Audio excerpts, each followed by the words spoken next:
Kau? Siapa suruh kirim kertas ke mejaku? Teriak Ruri dengan mata membelalak selebar-lebarnya ketika mereka sudah berada di luar. Beberapa kepala menoleh ke arahnya, tidak dipusingkannya sama sekali. Begitu sikapmu pada orang yang bermaksud menolongmu ya? Balas Arman tidak kalah keras. Menolong? Membuat kertas ujianku dicoret itu menolong katamu? Tapi maksudku kan menolong. Coba, kalau tidak kukirim jawaban, apa kau masih berdoa bisa lulus dengan kertas kosong macam itu? Jangan menghina. Kau juga jangan berlagak. Sehebat apapun ilham yang jatuh dari langit, kau tidak mungkin menyelesaikan 3 soal dalam waktu 1/4 jam.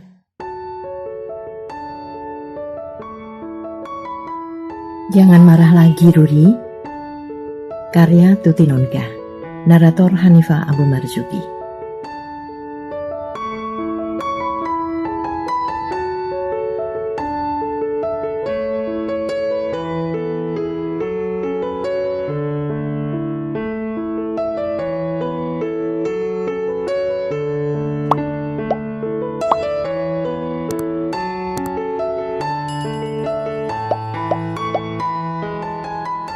Arman melirik ke samping.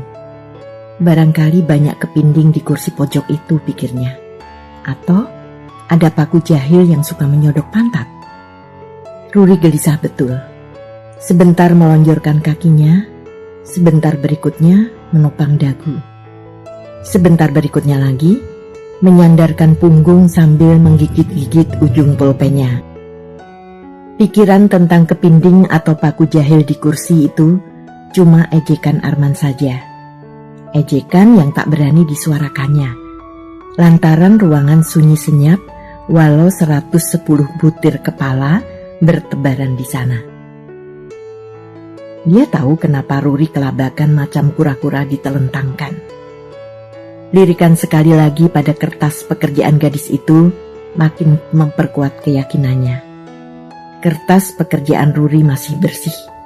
Kosong melompong. Tapi kertas buramnya sudah sejak tadi habis. Senyum kemenangan muncul di bibir Arman. Untuk satu hal, dia menganut paham Marxis. Demi tujuan, segala cara adalah halal. Dicoretnya beberapa huruf kacau pada buramnya yang masih kosong. Shh, Rur, bisiknya sambil matanya melesat ke depan. Aman. Pegawai pengajaran yang diperbantukan jadi pengawas ujian sedang membersihkan kacamatanya. Berarti hanya benda-benda yang hampir menyentuh hidungnya saja yang tampak oleh lensa matanya. Ruri menoleh sekejap. Terlalu sekejap bagi Arman untuk mengulurkan buramnya. Shh, Rur, bisiknya lagi dengan gemas. Kali ini tanpa menunggu tengokan Ruri lagi, dan dia juga tidak tahu Ruri menengok apa tidak, sebab matanya sibuk mengawasi pegawai pengajaran, dilayangkannya buram itu ke meja Ruri. Tepat pada saat Arman meletakkan tangannya ke atas pangkuannya kembali. Kacamata pegawai pengajaran pun bertengger di atas hidungnya.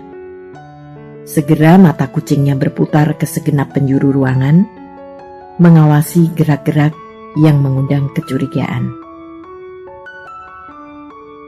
Ruri membaca tulisan kiriman itu dan segera saja mukanya berubah merah padam.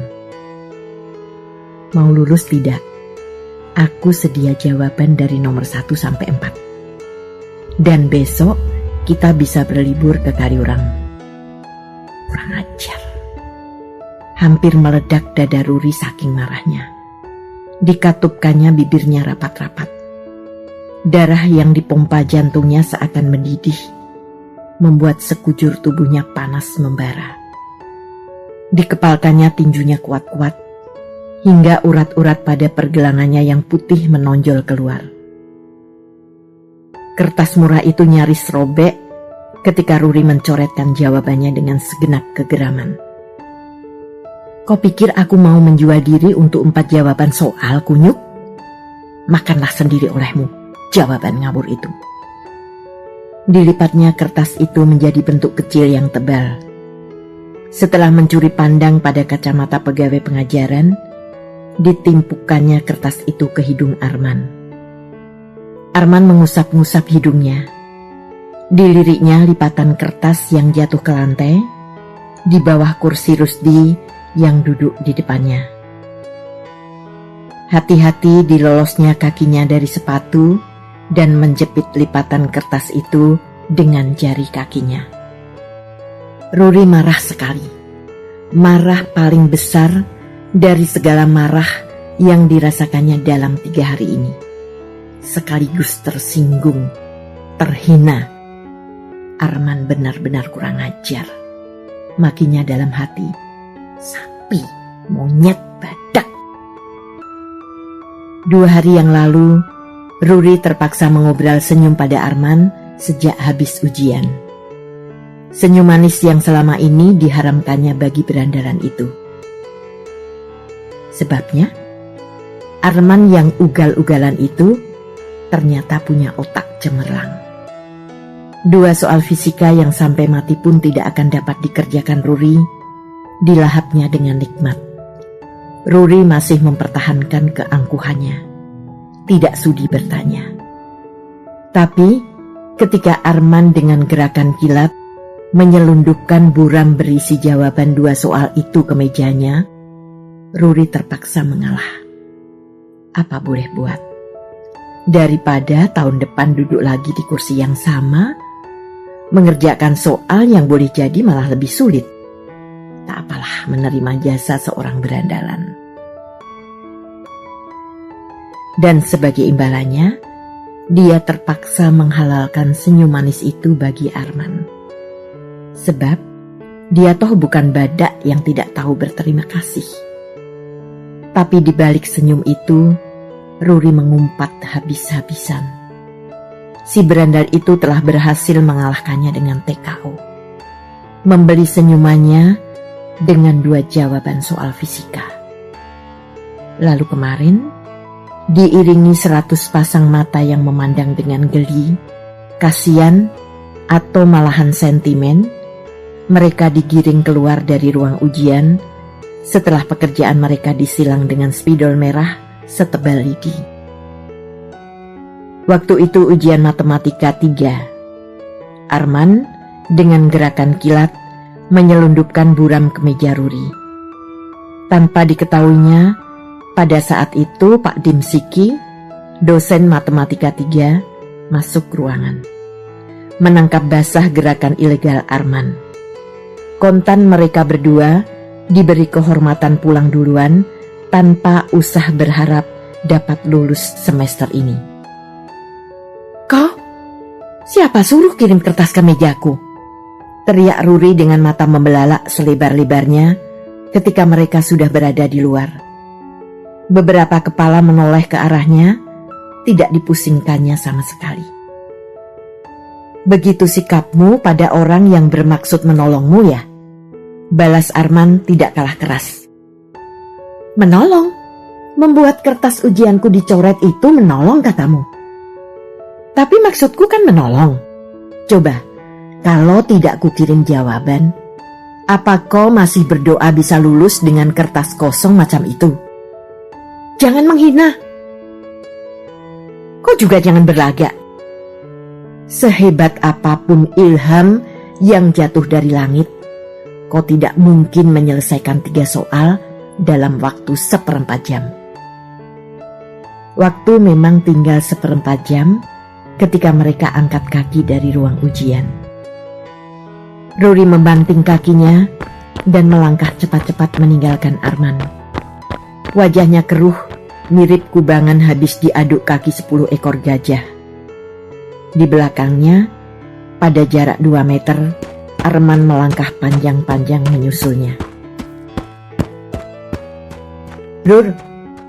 Ruri tidak menoleh. "Rur!" Sekarang Arman sudah berada di sampingnya, menjajari langkahnya, menyusuri koridor. Ruri tidak sedikit pun menoleh. Bahkan makin mempercepat langkahnya, hampir berlari. Arman pun makin panjang melangkahkan kakinya. Disambarnya tangan Ruri hingga gadis itu tersentak dan berhenti dengan muka harimau siap menerkam. "Jangan marah begitu, Rur. Oke lah, aku minta maaf," kata Arman lunak. "Minta maaflah pada dirimu sendiri," bentak Ruri kesal. Ditariknya tangannya dari genggaman Arman. "Mana bisa? Aku bersalah padamu. Masa minta maaf pada diri sendiri?" Ruri memutar tubuh dan sudah siap melangkah lagi ketika Arman menangkap lengannya kembali. "Kita ke kantin dulu, Rur. Es jeruk akan membuat hatimu dingin." "Minumlah sendiri. Aku mau pulang." "Tapi kunci motormu ada padaku. Bagaimana kau bisa pulang kalau aku belum ingin mengembalikannya?" kata Arman tenang. Senyum kemenangan kembali muncul di bibirnya. Kepala Ruri berdenyut-denyut. Arman membuatnya benar-benar dihinggapi segala macam penyakit. Tadi pagi, Arman meminjam motornya. Nomor ujiannya tertinggal, sedang dia kebetulan tidak membawa kendaraan. Ruri tidak bisa menolak. Masih terikat jasa Arman atas 2 soal fisika hari kemarin. Tapi sungguh mati, dia tidak sudi minum bersama Arman siang itu. Karena itu, tanpa peduli apa-apa lagi, ditinggalkannya Arman dan pulang naik bis kota. Dan berandalan itu tidak berusaha menyusulnya. Baru pada malam harinya, dia datang ke rumah Ruri mengantarkan motor. Sudah tentu Ruri tidak sudi keluar. Disuruhnya adik laki-lakinya menerima motor itu. Sekarang, kembali Arman menawarkan jasa. Dan kali ini sikap kurang ajarnya benar-benar sudah melewati takaran. Untuk 4 jawaban soal ilmu ukur proyektif, Ruri harus mau dibawa ke Kaliurang. Kaliurang yang dingin. Villa. Ruri menggigil. Kaki tangannya terasa sedingin es. Tapi dadanya, kepalanya, nyaris hangus oleh api kemarahan yang menjilat-jilat dengan ganasnya.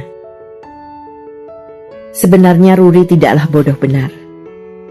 Selalu jadi juara kelas waktu SD dan SMP. Di SMA memang tidak, tetapi tetap termasuk ranking teratas. Saat kuliah pun, pada semester 1-2, nilai ujiannya bagus. Hanya semester 3 ini saja dia berantakan. Sudah sejak sebulan ini, dia bertengkar dengan Ari pacarnya. Tiap kali bertengkar, pikirannya kacau. Konsentrasi buyar seperti asap dihembus angin. Daya pikir menurun dengan drastis. Celakalah dia. Sebab peraturan baru menentukan bahwa ujian hanya diadakan 1 kali saja. Lulus atau tidak lulus. Kalau saja Arman tidak keterlaluan berandal dan kurang ajarnya, barangkali Ruri rela jatuh hati padanya. Dengan jujur diakuinya, Arman simpatik sekali. Tubuhnya tinggi atletis. Rambutnya mengombak seperti bulu kambing, tetapi hitam dan halus. Di atas matanya yang menyorot tajam, alisnya melengkung seperti hutan bakau, hampir bertemu pada pangkal hidung yang lurus mancung. Dan kalau saja dia mau tersenyum dengan wajar, tidak mengejek, bibirnya merupakan bentuk yang bagus sekali. Tapi Arman sok-sokan, seringkali mengejek dan kurang ajar. Bertemu dengan Ruri yang juga angkuh dan pantang direndahkan, jadilah mereka sepasang ayam aduan yang selalu siap turun ke arena. Dan Arman memang selalu yang pertama cari gara-gara. Ketika Ruri mendapat nilai terbaik untuk responsi praktikum geomorfologi, Arman harus puas dengan ranking 2 yang terjelek? Diumbarnya kata-kata sinis yang hanya boleh didengar oleh manusia berperasaan batu. Kalau Ruri tidak mendapat B, malah tidak adil namanya. Dia kan sudah menghabiskan waktu 1 jam di depan kaca sebelum berangkat ke sini. Maklum, asistennya kan laki-laki semua. Untung Arman mengucapkannya di belakang punggung Ruri. Kalau saja Arman sesumbar di depan Ruri, bisa dipastikan perang seru berkobar lagi. Ruri benar-benar sakit hati. Sore itu memang ia berdandan agak istimewa. Tetapi itu karena tantenya ulang tahun. Dan dari fakultas, dia tidak punya waktu lagi untuk pulang ke rumah dulu. Juga sewaktu praktikum ukur tanah. Entah nasib atau memang disengaja oleh para asisten, mereka bertemu dalam satu kelompok. Maka jadilah acara praktikum 5 hari itu gelanggang perang yang tak henti-hentinya. Pendapat Arman dan Ruri tidak pernah sama untuk satu pekerjaan. Ruri ngotot begini sebab kelompok lain mengerjakan demikian.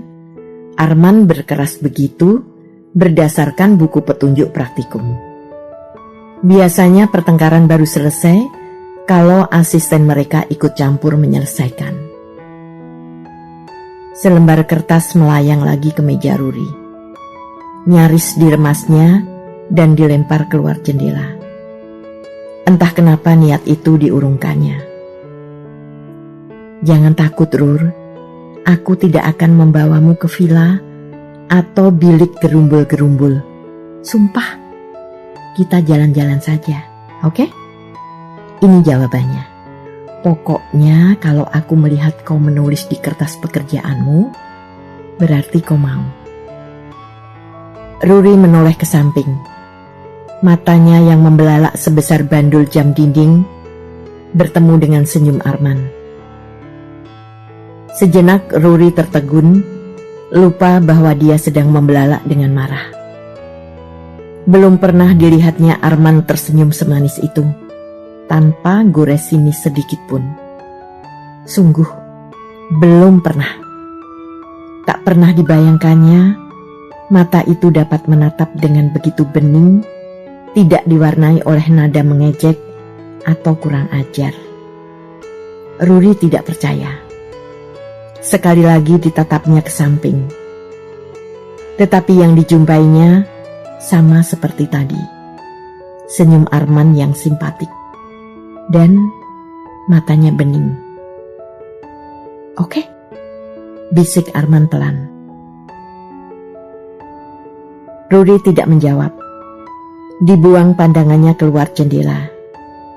Suatu perasaan asing berbondong-bondong menyerbu dirinya. Kalau saja setiap saat senyum Arman selalu sebening itu. Tetapi kalaupun iya, aku mau apa? Bentak Ruri pada angan-angannya. Tentu saja dia adalah pemuda yang amat menarik. Ruri melirik lagi ke samping. Arman tengah mengarahkan sepasang matanya ke depan, tampaknya melamun. Akal bulus muncul begitu saja di kepala Ruri. Dia akan menyontek jawaban itu diam-diam.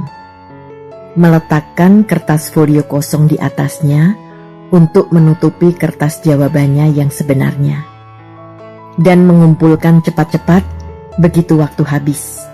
Sebelum Arman tahu mana kertas yang dikumpulkannya. Seperti pencuri, Ruri memindahkan jawaban Arman ke kertasnya dengan sembunyi-sembunyi. Beberapa baris selamat dari mata Arman. Tetapi ketika selesai satu nomor, dan Ruri melirik ke samping dengan berdebar-debar, dijumpainya senyum Arman mengembang makin lebat. Seketika, tangan Ruri kehilangan tenaga untuk menggerakkan pulpennya. Cepat Rur, tinggal 10 menit, baru satu nomor yang kau tulis. Bisik Arman menusuk-nusuk telinga Ruri. Ruri menggigit bibirnya kuat-kuat. Marah, jengkel, kesal, geram, bersenyawa dengan sempurna di dalam dadanya. 9 menit, Rur. Ruri menatap berandalan di sampingnya dengan penuh kebencian. Dan senyum Arman tak habis-habis juga. Matanya yang terlindung di bawah alis hutan bako berkilat-kilat seperti bintang. Kepalang basah, berenang sekalian. Tanpa peduli lagi besok dia jadi apa, Ruri mengkopi jawaban Arman ke kertasnya. Urusan besok, bagaimana nanti saja. Jam berapa aku menjemputmu besok? Tanya Arman ketika semua kertas sudah dikumpulkan di depan. Sinar kurang ajar kembali berpendar-pendar di matanya yang hitam pekat. Ruri hampir-hampir menangis melihat senyum kemenangan yang bermain di bibir Arman. Jam 11 dan jam 12 aku harus sudah ada di rumah kembali. Dalam perjanjian, toh kau tidak menentukan berapa lama kita di sana, kata Ruri menahan marah. Arman terbahak. Kau licik. Mana ada orang berlibur keluar kota 1 jam pergi dan balik. Persetan. Baik, baik. Kau tidak bawa motor tadi. Mau ku antar pulang? Kau kira aku tidak punya kaki? Tidak punya uang untuk naik bis? Arman menggeleng-geleng, tersenyum. Kau makin galak saja, Ruri. Tahu kenapa aku selalu sengaja membuatmu marah? Sebab kau semakin cantik dengan mata membelalak dan bibir terkatup rapat. Makin menggairahkan dengan muka merah dan... Secepat kilat, Arman memiringkan kepalanya. Sepatu Ruri melesat ke depan, membentur papan tulis. Dengan tenang, Arman memutar tubuhnya memungut sepatu itu dan membawanya kembali pada Ruri yang masih terduduk di kursinya dengan napas sesak. Sepatu dibuat untuk dipakai di kaki, Rur. Bukan dilempar-lemparkan ke kepala orang, katanya dengan sabar. Barangkali aku boleh menolong memasangkannya di kakimu, sambung Arman pelan. Matanya berkilat-kilat, bening, seakan-akan sebuah sumur yang amat dalam dengan airnya yang bening menampakkan tanah lembut di dasarnya. Ruri menatap wajah yang tengadah di depannya dengan keheranan. Arman berandalan kurang ajar yang selalu mengejeknya, sekarang berjongkok di depannya dengan sebuah sepatu di telapak tangan, siap melayaninya seperti hamba sahaya mengabdi pada sang putri. Tak masuk akal. Tetapi itu benar.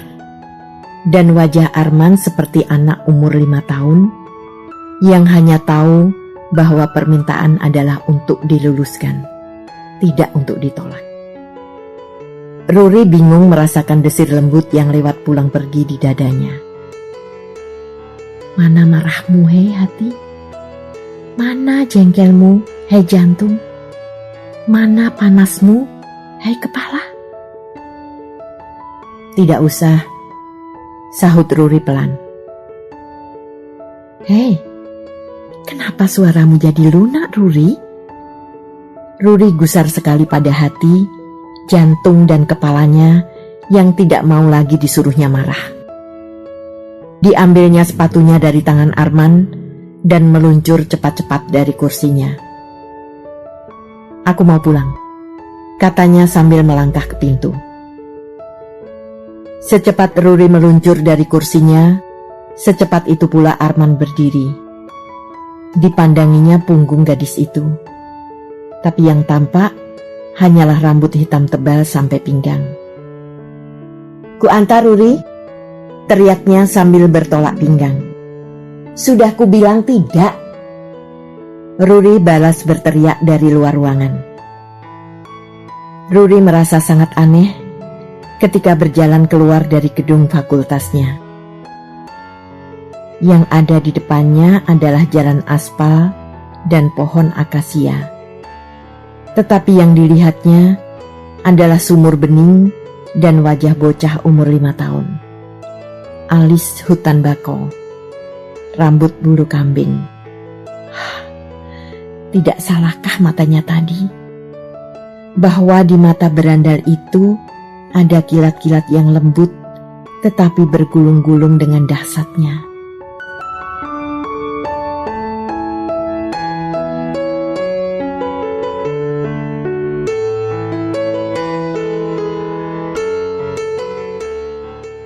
Terima kasih telah menikmati cerita ini. Tuliskan saran atau komentar di bawah untuk memperbaiki channel ini. Jangan lupa tekan tombol subscribe, like, and share.